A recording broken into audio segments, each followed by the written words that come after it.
Hi, hello, and welcome. I'm definitely not Vlad, and you're watching the Guardian Druid part of the All Tanks, All Tens series, where I take every tank spec from character creation to having all tens done in this season. The season being the War Within Season 3, in case you're watching this somewhere in the distant future. We have quite a few things to do today. I was supposed to record this episode yesterday and just include some vault opening footage. Unfortunately, I just got a little bit too busy gearing up this guy. Kind of didn't need to do it. We got 4 item levels, but we got our best in slot trinket. Even though it is champion, I feel like I can just have this all the way to the end of the series. We got an Arakara Sack Brood. We got all of our 675 pieces replaced, even though they're not optimal gear that we replaced them with. Like our necklace doesn't have haste and this ring doesn't have much haste or verse. But we also got some wonderful pieces like this ring with a bunch of haste. So we did get some good stuff. When we hit 2K, I think we can catalyze 4 pieces and be chillin'. But before we do anything, we're going to open up some vaults. The plan for this video in general is to open up all of my vaults, do a +4 key. No, actually, I won't have a +4 key because my key's gone. Oh shit, I'm gonna have to push up a key all the way to +6. That's going to be the plan for this video, I guess. I'm going to skip through the +2 key and whatever else it is I do, because I don't want this video to be particularly long. I just wanted to be a video of me commentating through a 6, whichever one that ends up being. But before we get to that, what we're going to do is we're going to go ahead and open up our vaults. We're not actually going to open up our Human Druid Eldarinth's vault, but we are going to open up some alts first and then this one. If you're not interested in any of that, you can use the chapters or the progress bar to skip ahead to the part you're actually interested in. Don't want to have you too bored now, do I? So the first character we're going to open up the vault on is our Derek, a Fury Warrior. This is not a series character. I didn't play it in a series or anything, but I do love this character. We're going to generate some loot for arms because we like to play Fury, so we want 2-handers, and we get a Myth chest piece, tier set piece. I mean, and then there's the Hero Void Packstone. That's not even an option. Even though I don't deserve this because I kind of just did horribly, as you can see here. In the +10 we did, this character's only 682. It was 677 when I went in there, kind of. But don't look a gifted vault in the DPS, in the key you had it from was like, what? Anyway, we have a tier set piece right here. It's Myth. It's amazing. The annoying thing is, I kind of don't want to equip it because I will lose my previous 4 set, but as I keep going, I might be able to actually get something out of that. We have some champion legs that we could tierify and get 2 set from this season, but I kind of want to tierify hero pieces. I know it's only 6 item level between them, but you know, it's just still, it feels better. But as soon as I have 2 set, I'm breaking old 4 set because old 4 set for Fury is kind of stinky. Our next character is our Frost DK Wicklow. Also not a series character. I did play it on stream and level it on stream and gear it on stream a bit, but it's not part of any series or anything like that. We're going to generate loot for Unholy. Again, we want 2-handers. If we're Frost, we can get 1-handers. And what do we get? We get a Myth. Oh, this is perfect. We get a Myth tier piece. Again, this is as much as I could hope for. Now, this is a bit more deserved. I did have some good DPS on this character. I'm quite happy with how this character is performing. We have a Myth trinket option, and we have this hero. Like, none of this is even close as good as this thing. So I don't know. We're going to just go for the Myth piece because I am still struggling to put together a 4 set on this character. And at this point, I'm kind of debating I should probably just tierify a champion piece. Actually, we have three pieces of tier. What am I talking about? This is 4 set. We finally have 4 set on we finally have 4 set on our main. That's amazing. Holy shit, this is actually awesome. And we got Roiling Thunderstrike Talons. I know a vendor that really wants this recipe. There we go. Let's take care of that real quick. Oh, that's amazing. I actually have 4 set. I actually have 4 set on the character I want to play this season. It's amazing. To be fair, I could have had 4 set, but again, I didn't. Again, yes, that's how you say that word. Again, I didn't want to tierify champion pieces because that's all I had. That is wonderful. And now I know that I can craft myself a weapon because I have 2 of these sparks and I have a bunch of gilded crests, but that is not going to be part of this video. I just wanted to share the joy of getting vaults with you. But let's get back to our human druid. It's time to open up the vault over here on the character that you actually care about because it's in a series and you're watching the series. So I don't have any +10s or anything crazy like that. What I do have is some delves that'll give me some hero loot, and maybe the +2 will give me some hero loot as well. Immediately we see hero tier piece right here, and we also have this helmet that is also hero. Now, I'm considering those two immediately.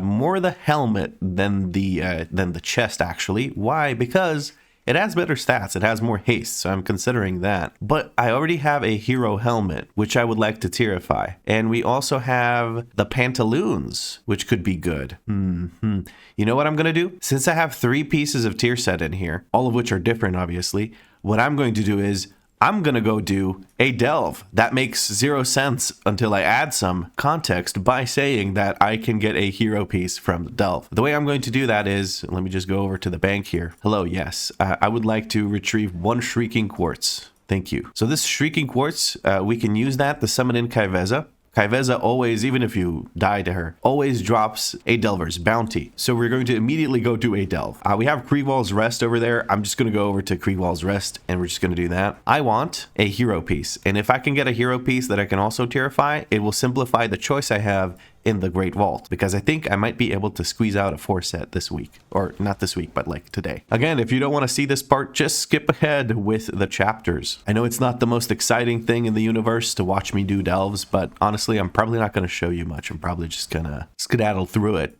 Maybe show you getting my ass kicked by Kaiveza.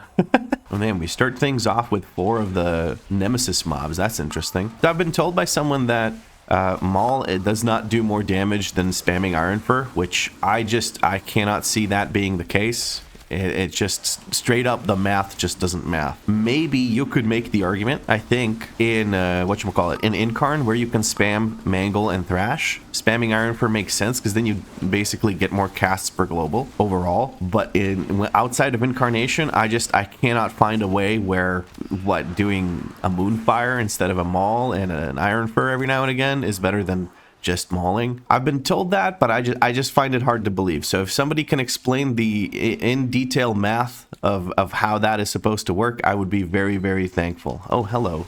That's a task finder. Alrighty, so we can summon in Kaiveza now. We've reached the checkpoint. We've killed everything in this room, basically. We're going to go ahead and use the Shrieking Crystal or Quartz or whatever it is. This will prompt Kaiveza to spawn right here. We're fighting not in the center of the room where it would be more cinematic. We're fighting off to the side because it's kind of weird. She does this thing where the daggers that she sends out and her clones send out, unless they're perfectly flat on perfectly flat ground, you just straight up don't see the particles for it, which I think Blizzard should immediately fix. But yeah.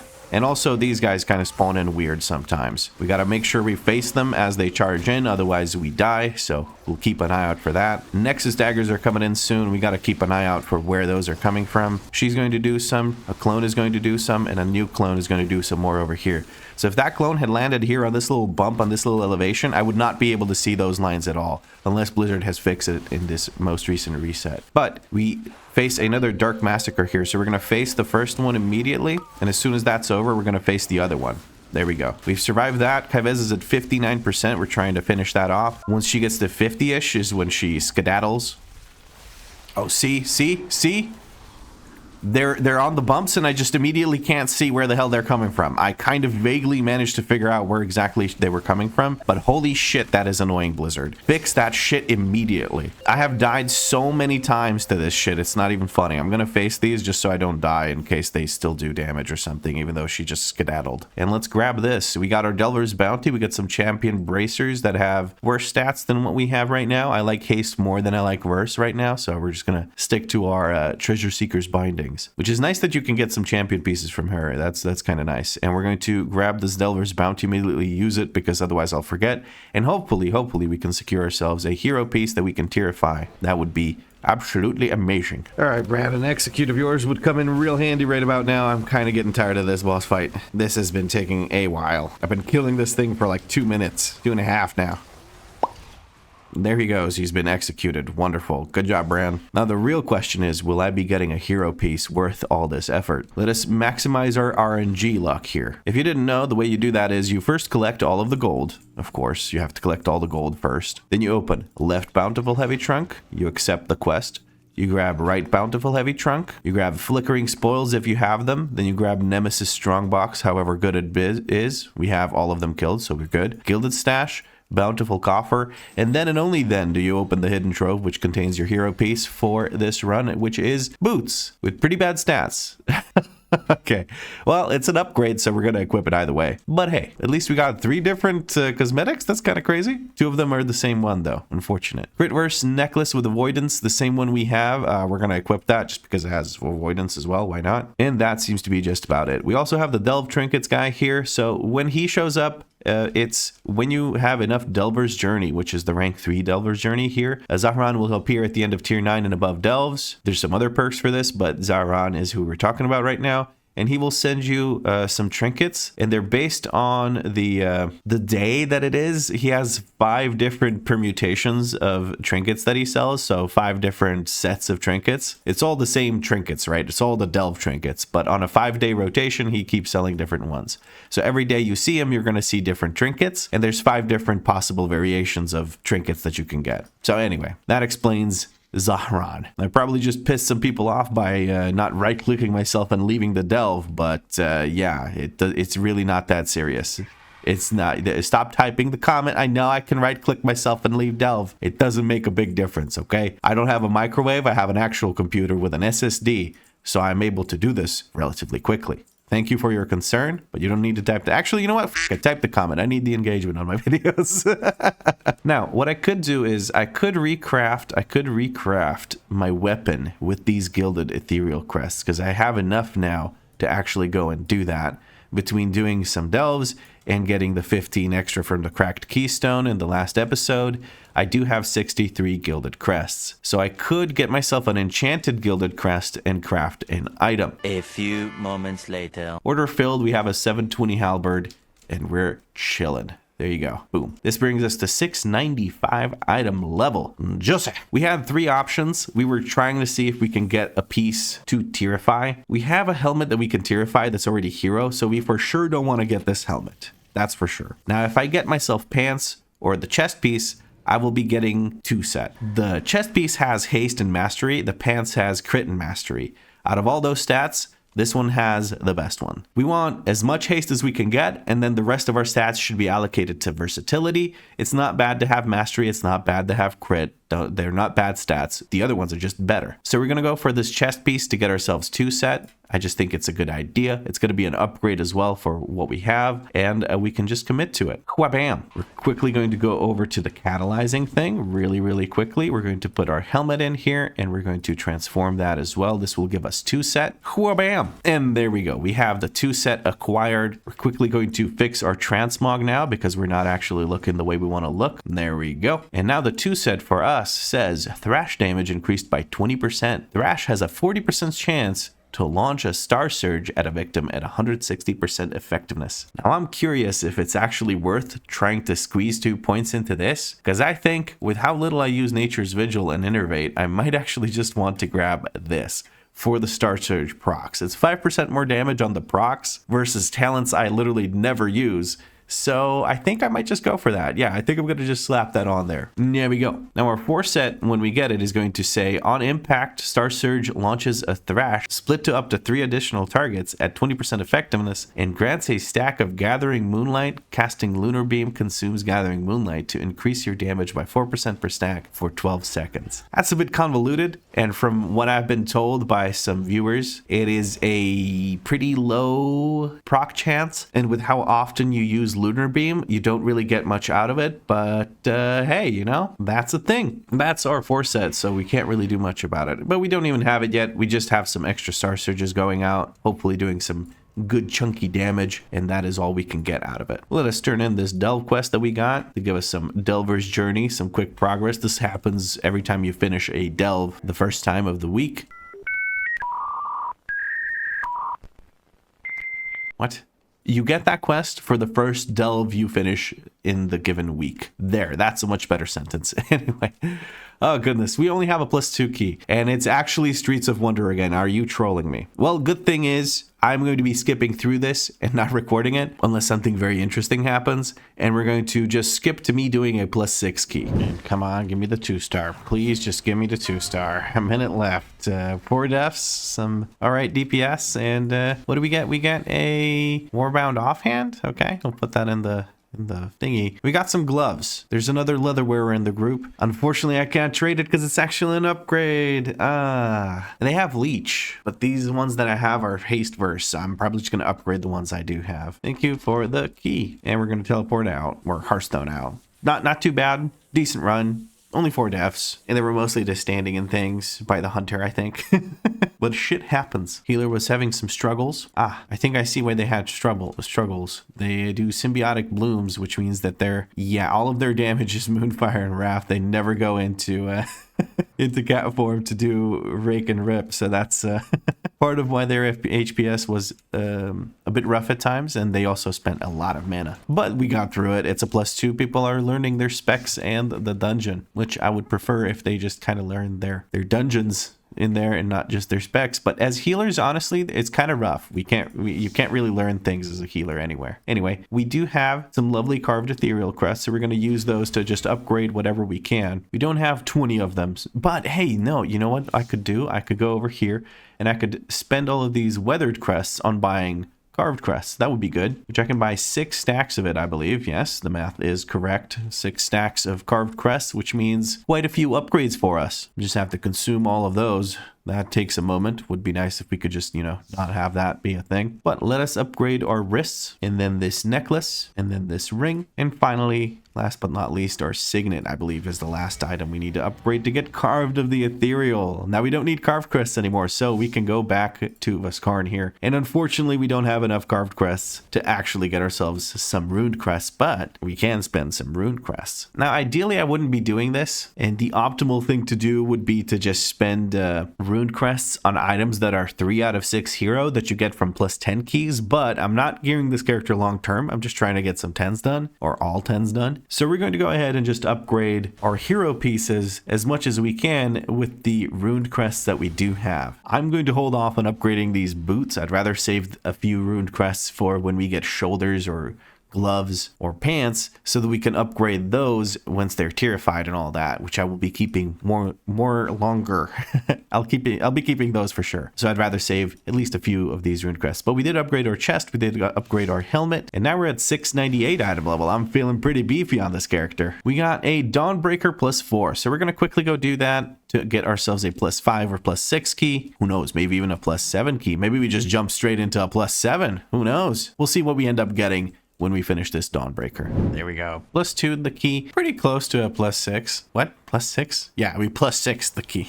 Pretty close to a +3. I'm happy with it. We didn't have any issues whatsoever. We missed one bomb one time on Rashanan, but I don't think that made a difference. Akuma here is saying, not a bad idea to take me. I think they're referring to the fact I can't scroll up far enough, but basically I didn't mean to invite them. I meant to invite a different player that had Bloodlust, but I didn't feel like kicking them just because I derped out. But yes, let's see. What's the next key? We get a +6 Floodgate. Nice. Floodgate. Cool. Let's go do that. This one I will fully commentate. And here we go with a +6 Voidbound Floodgate. We have Incarn running just for a little bit while we start our gathering here. I used it before the key activated because it's a 3-minute cooldown, even though it has CDR, so it's lower. It's a 3-minute cooldown, and I'm going to extend it now by just casting it again. That's wonderful. We're going to interrupt this, wait for the beam to start casting, then CC the other guy, and now we just spam Iron Fur until our fingers give out. So we're spamming Mangle Thrash, and at the same time mashing Iron Fur because it's off the global cooldown. And we are doing some good damage. Arms Warrior popping off too. I literally took the Arms Warrior just because I know that it's rough to get invites. I think Arms Warrior kind of bottom of the barrel right now, DPS wise, from what I've heard. So I am just trying to give them a chance here because it's a +6. It's pretty easy. We can get them some easy keys done. Yeah, so let's do so. We're just going to quickly grab these mobs up here. There we go. Make sure we get aggro on these that we hit beforehand. I wanted to jump up here on this and then pull them and drag them down here. That's more efficient, but this will have to do. It's a nice little pull that we can do here for some good percent. I didn't really plan out any sort of route, and I know that it's a little bit different now that we need bubbles, so I'm just kind of gonna pull like an idiot and hope that will be enough. I'm probably gonna have over percent, but it doesn't really matter. Now with the Voidbound thing, I have been switching to it as the tank. I don't have much agency in it. I've been mauling it just because I feel like I have a better chance of killing it that way. So there is that. We are quickly going to grab all of these mobs here, including the divers. We're going to moonfire these, and let's drop some cooldowns here. Why not? Just drop everything. Just press every single button you have, Vlad. That's a great idea. Don't do that. As a tank, don't do that. Bad idea. Ooh, nice kick by our healer. I love to see a healer that kicks. That's rare. Usually they're too tunneled on the healing bars, or the health bars, or whatever you want to call it. I'm going to look for this harpoon. We're going to interrupt it. The other diver will cast soon. They're desynced intentionally by Blizzard, so you will never have multiple harpoons being cast at the same time. Otherwise, it would just be impossible to pull more divers, like, and it was clearly meant to be pulled together, sort of, it feels like. I don't know. Maybe I'm just crazy. Crazy voice crack is what we have right now. We're going to run this side, and we're going to take on the scaffolding here. I am going to kill scaffolding, and I'm going to ping that I'm going there next so people know where I'm going. Hopefully we don't have any extra pulls over there. We do not. Bro, no, Hunter. That's not what I asked you to do. I'm saying I'm going there once the scaffolding's dead. Not that you should pull for me. Oh my god, that's stupid. Okay, I mean, they tried to help. That's what they tried to do. We're going to try and give some taunts back there. The nail gun guy, the architect, is kind of being a pain in the ass. We need the scaffolding dead. We also need the emissary dead. There's a lot of things we need to prio, but we don't have the damage, it looks like. Okay, that was a little messy because the hunter misunderstood what I was trying to do, but that's okay. What I wanted to do was kill the scaffolding and then move to this group, but that didn't really work out as intended due to a stray multi-shot trying to help us group things up, but it's okay. It's not a big deal. It's not a big deal. We got this. Unfortunately, we got another scaffold. It's nearly impossible to kill this thing off the back of the scaffold. You're better off just hitting this because the DR that it gets from being on top of the scaffolding is kind of crazy. We get some movement speed here. We're going to grab this group on the side, and that I think should be okay percent-wise. I may as well just send everything DPS cooldown related. Everything's dying fairly quickly. This group's doing some really good damage, especially the arms warrior. And I don't mean that in the sense of like he's topping the meters or whatever, but like I just don't expect arms warriors to do very well. Because in the creator challenge that recently we did, just a bunch of content creators played some 0 to hero basically in a single day. Saloons, Obey Wows, and Cussy Slayers videos of that are out. I won't be making one. I don't know about Calibara. He might or might not make one. I do not know for certain. But yeah, basically, Calibara was playing arms, and he really struggled to make that spec do damage. It was pretty rough. He did not have a good time with it, which is understandable because it is very clunky, and until recently, there was really no Skull Splitter build. I probably should have waited for this to expire. Okay, we did manage to get the buff. That was a little bit close. We've got no lust here, but that's okay. We went this side first because we want to use Bloodlust on Big Mama if possible. I'm going to stand over here just so I continue standing in my moonbeam or my lunar beam, whatever you want to call it. And that has worked out. Okay, 1 gets destroyed. Another 2 get destroyed. Second charge goes out onto our priest. Priest is getting a little bit wrecked. We're going to have to... I'm going to send it here, and this one needs to get destroyed by this spell. I'm just going to ping it so people know where it is. I couldn't hit 2 at a time. There we go. That was just in the nick of time there, but it looks like the healer did have the dispel, so the healer knew exactly when to dispel. It looks like Quick Fuse is a little bit low on the HP department, which is not great at all. I mean, it's great that it's dying so quickly, but Bront is going to live for a little bit afterwards, and that's not exactly great. We do have 1 melee, so some of the damage is being directed only into the one that's being stacked. I'm kind of... I don't know what to do with this one here. I'm just going to destroy this. There's one left back there. I'm going to ping that. And she has sent out the debuff, so now we can just murder her. I'm going to go ahead and put down my beam, try and kill this. Okay. It was low. The Absorb Shield was low, so we didn't get as big of a buff on the enemy, which is nice. But we could have, I think, killed it. This is a bit of a messy fight right now because of the charges and the whatnots, and then you have that thing spawning in, and it's a whole thing. And it looks like our hunter grabbed that. I shot the thing up in the sky so we can just go across without these circles being an issue. Very nice. 4 minutes remaining on the thingy. I'm going to pull here just to have Bloodlust for Big Mama. That's why I'm pulling here. We're going to get a kick in. That's very nice. Hopefully the group keeps kicking. I'm going to keep pulling in this direction. That way we can just keep moving like so. I'm going to keep them moving because they're about to get stunned by the little thingy with the stuff. the binding shot. Very, very useful. I figure I may as well just get some value out of it when I saw it. You're getting stunned a whole bunch, and there we go. Not too bad at all. That brings us with 3 minutes remaining on the sated, so that's good. I'm going to scooch around this side so that I have time to actually hit all of these guys, and then drag all of those into the demolitionist. So we're going to put down a yoink back immediately. When these guys try to jump out of it, they're going to immediately get pulled back. Hopefully, if they decide to actually cast it sometime soon. We're going to roar to interrupt the demolitionist. We're going to kick this trick shot. And now we can use some offensive cooldowns. Try and kill this emissary before it pops. There we go. We managed to make it pop before it buffs the enemies, so we get the buff. Very juicy. And the demolitionist dies before he manages to reload, so we didn't have to spend CC on it.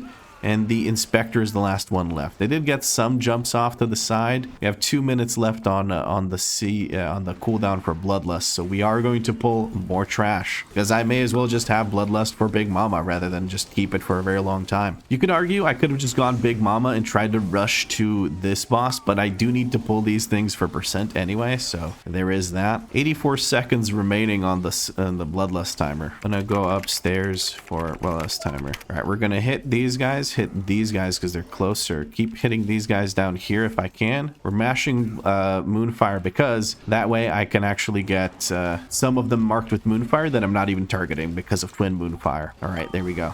And that Twin Moonfire, the little Moonfire damage that I do there actually does help. I'm going to roar to get the Demolitionist to stop reloading. We're going to put a yoink back down like this, and we're going to knock everything back like so. Oh, nice. That's actually such a good binding shot. It kind of interacted with my thing pretty nicely. I like that. We're going to interrupt this trick shot because it's damaging others than us. We unfortunately did not get the debuff, or did not get the buff from the Xalatath clone, from the Voidbound Emissary or whatever. We unfortunately also can't CC these, what are they called? The little spinny guys. The little spinny guys can only be stunned. So using my incapacitating roar on them is kind of useless. That's why I was so happy when we saw the guy do the thing. The binding shot, I mean. And now we have Bloodlust ready for El Jefe here. Hopefully people have cooldowns for it. Otherwise that Bloodlust is kind of... like all the effort in trying to get the Bloodlust was kind of wasted if people don't have cooldowns. Let's see. Okay. My guy got immediately attacked and hit by it. I apologize, Arms Warrior. I just thought I had a second before you hit it. That's my bad, I guess. My bad. All right, Electro Crush comes down soon-ish. I already got hit by one, didn't really feel it. We're going to make sure we kick these. Bloodlust did go out, so we're going to get into Jumpstart very, very quickly. I'm going to try and focus down a little bit these Mechadrones, because I do a bit of prio damage-ish, or single target damage using my mauls, so that is something. We're going to put down the Moonbeam now. I am a little bit annoyed that this Emissary is here, because it's distracting from the jumpstart damage that we're able to do, but I do want to make sure that the Emissary goes down. And there we go. We mobilize Mechadrones, apparently. We're going to wait with our Thrash until we can thrash all of them, make sure that we have aggro on all of them, and then we can do this. Electro Crush goes out. We are kind of okay here. I don't really need to spend defensive cooldowns for this, to be honest with you. I will spend Incarn though, because Big Damn, and it makes my character larger, which I really like, because Big Bear is Cool Bear. The Electro Crush tickled me just a second ago, so I'm not really worried about that. It is just a +6, and at this point I'm 698. If I was having trouble surviving in this, I'm doing something very wrong. Like, I'm not in bear form or something, you know? It's pretty silly if that's the case. Jumpstart goes down. We don't really have any sort of extra damage for this. We were in the Moonbeam for a little bit longer, Lunar Beam, whatever you want to call it. But it does look like the group is popping off, and we are able to melt Big Mama. We just stay on boss now. We just sort of kind of ignore the ads. Think boss dies sooner than Emissary, so maybe that's worth it. I'm not too worried about aggro on the little guys. The little guys don't really do anything. I'm going to go into travel form, and there we go. By the little guys, I mean the Mechadrones. And the Mechadrones, the thing with them is they do not actually...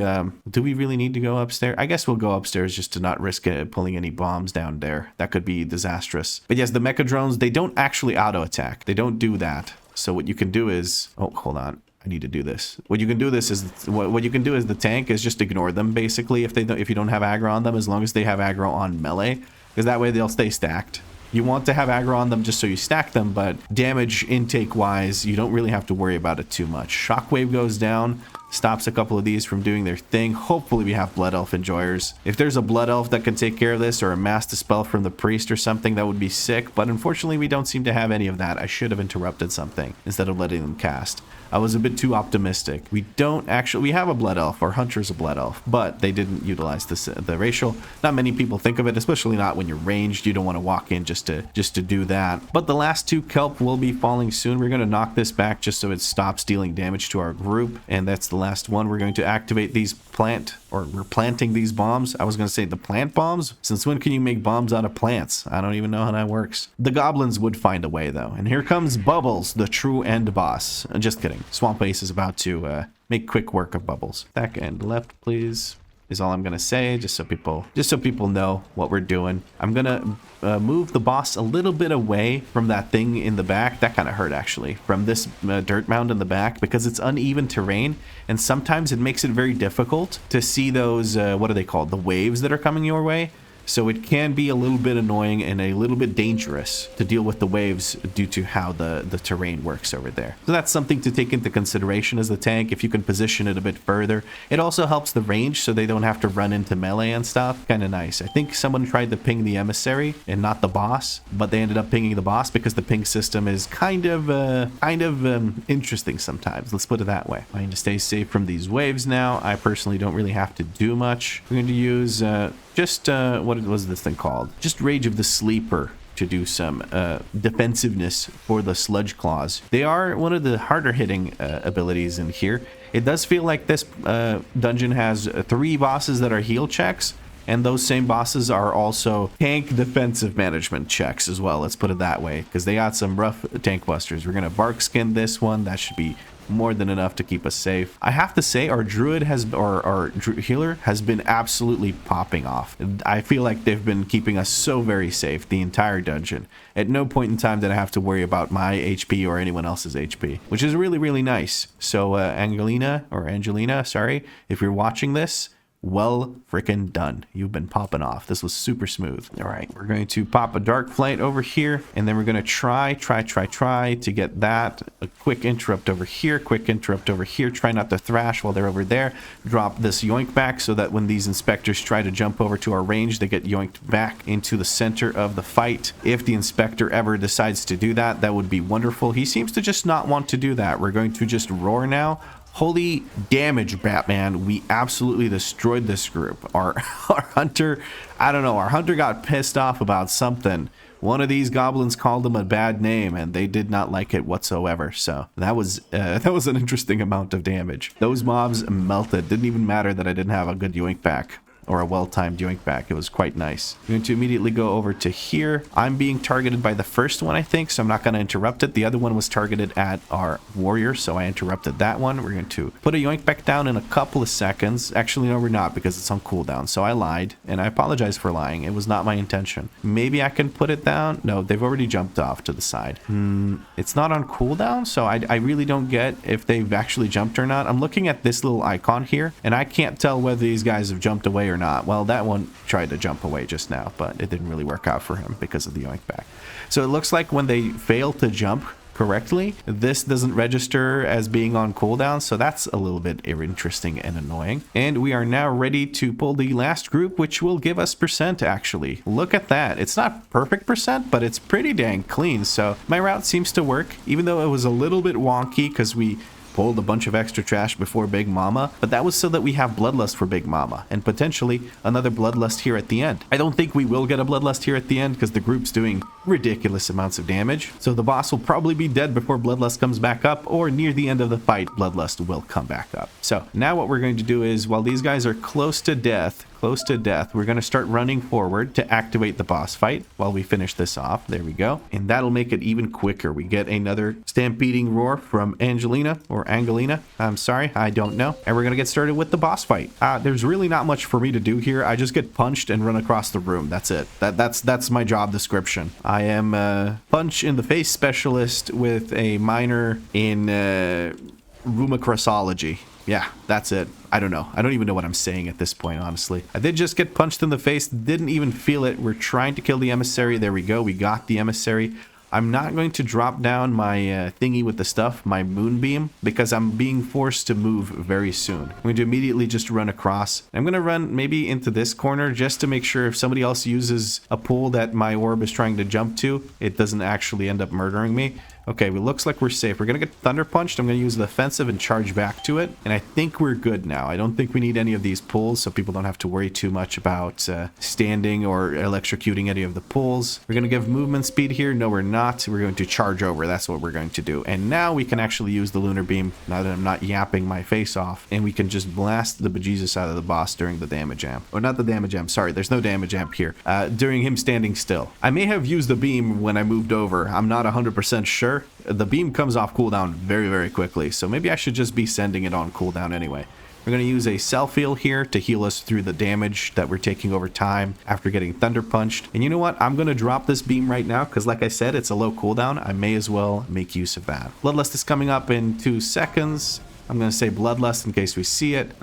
This one might be a bit of a toughie. I have to sort of finagle. There we go. Bloodlust did get popped. Look at that. Oh, goodness gracious. Almost got knocked into one of those thingies. Okay, we managed to kill the emissary. No, the emissary buffed the boss, but the boss is about to be dead. And that is a 2-star, almost 3-star, a minute away from 3-star Floodgate. We're going to whip out the shill macro, make sure it's over here. And there we go. Thank you for the smooth key. Amazing healing. See you around. Exclamation mark. We got a hero helmet, leather wearers. It's only Angelina over here. Oh, they have a hero helmet. Never mind. All right, we're gonna leave party, and very nice. Since the druid didn't want it, I do know a vendor that wants it, so it all works out. And one thing I want to check, and I had a bit of a rough time with this. I had like a 53% uptime on Iron Fur in the first episode.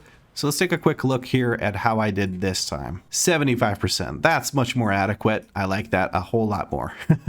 But friends, that is pretty much it for today's episode of Eldarin's Adventure. If you're watching this video as it goes live, probably shortly after or already, I am streaming on Twitch and YouTube, so you could tune into that if you want some more D&V action. If you enjoyed the video, drop a like, make sure you subscribe because there's more episodes coming. Include the phrase wrong hunter in your comment because I invited a demon hunter instead of the hunter that I actually wanted to invite, so we didn't have a bloodlust for that Dawnbreaker 4 that we did. If you do include the phrase wrong hunter in your comment, I will make sure to heart it when I see it. But as always, friends, thank you very much for watching, and I'll catch you in the next episode.